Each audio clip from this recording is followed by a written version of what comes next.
Welcome everyone, join us today as we delve into the life and legacy of Crispian St. PETERS, the English singer-songwriter known for his timeless hits like The Pied Piper and You Were on My Mind. So let's dive in. Crispian St. PETERS, born Robin Peter Smith on the 5th of April 1939 in Swanley, Kent, in England. He was zodiac sign Aries. Born to Phyllis and Gerald Smith, who ran a plant nursery in the then rural village of Swanley, Kent, music was a family tradition, growing up among relatives who played instruments like the banjo, piano, and accordion. He attended Swanley Secondary Modern School, learned guitar, and left school in 1954 to work as a cinema projectionist and in a paper mill. Inspired by Lonnie Donegan's 1956 skiffle hit, Rock Island Line, he joined the music scene, leading the Hard Traveller skiffle group and performing locally at spots like Chislehurst Caves and London's Skiffle Cellar in Soho. Crispian's early career took a pause when he was called up for national service, where he was inspired by a performance from American rock and roll star Gene Vincent to begin writing his own songs. After his discharge, Crispian formed the group Beat Formula 3, catching the attention of David Nicholson from EMI in 1963. Impressed by his smooth tenor voice, Nicholson took on his management, adjusted his age from 24 to 19, and suggested a name change to Crispian St. PETERS. In 1964, as part of Peter and the Wolves, he made his first commercial recording. Nicholson soon encouraged him to pursue a solo career, and by 1965, Crispian signed with Decca Records.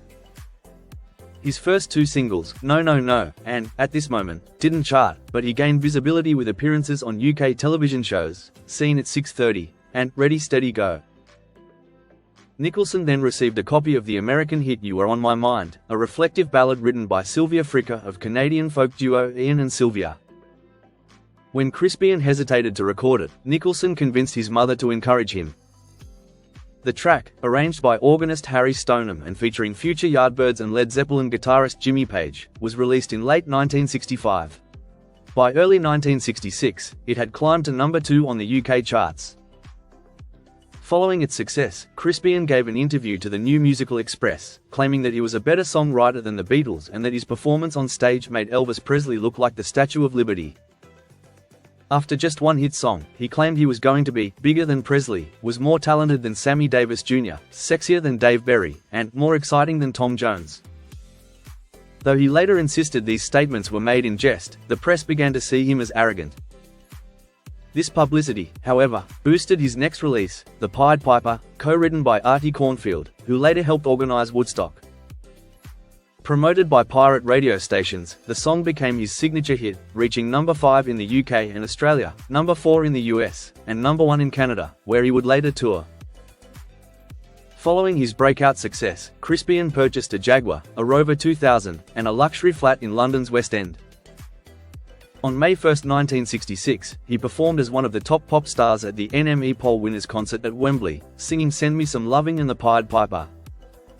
Later that August, he toured alongside the Small Faces, Dave Berry, Wayne Fontana, and Neil Christian on Radio England's Swinging 66 tour. Crispian's next single, a cover of Phil Ochs' Changes, charted modestly in both the UK and US but saw limited sales. In 1967, he released his debut album, Follow Me, featuring several original songs and the single Free Spirit. One track, I'll Give You Love, was produced by Crispian for Marty Christian and became a hit in Australia. After his album, Crispian released an EP titled Almost Persuaded. But by 1970, he was dropped by Decca. Though Crispian reached top chart positions worldwide and sold hundreds of thousands of records, he never quite hit number 1 in the UK. Over his music career, he wrote around 250 songs, recorded 200, and could play 10 instruments, including rhythm, bass, lead and steel guitars, glockenspiel, drums, mouth organ, lute, banjo, and mandolin. In 1969, Crispian married Colette Rogers and they had 2 children, Samantha and Lee, but the couple divorced after 5 years. After being removed from Decca, and with work and income dwindling, Crispian was feeling despondent and depressed and was hospitalized for a nervous breakdown. Crispian later joined Square Records, releasing his second LP, Simply, which leaned towards country and western music. Over time, he also put out 3 cassette albums and several CDs. Though his fame had waned, he remained active, performing in pubs, clubs, hotels, and cabarets and recording prolifically, especially during the 1990s, when he released 4 albums. He frequently appeared in 1960s nostalgia tours during the 90s and into 2000, continuing to write and share songs with other artists. In 2014, The Pied Piper, a double CD containing all his recordings from 1965 to 1974, was released on the Cherry Red label, including 50 tracks and a booklet with notes on his notorious musical claims.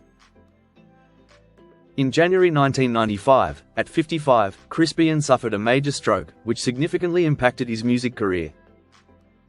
Despite this, he taught himself to play guitar again, using just one finger on his right hand.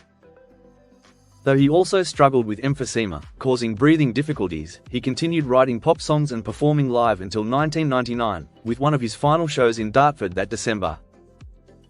Despite his disability, he managed to give his last live performance, marking a 35-year career.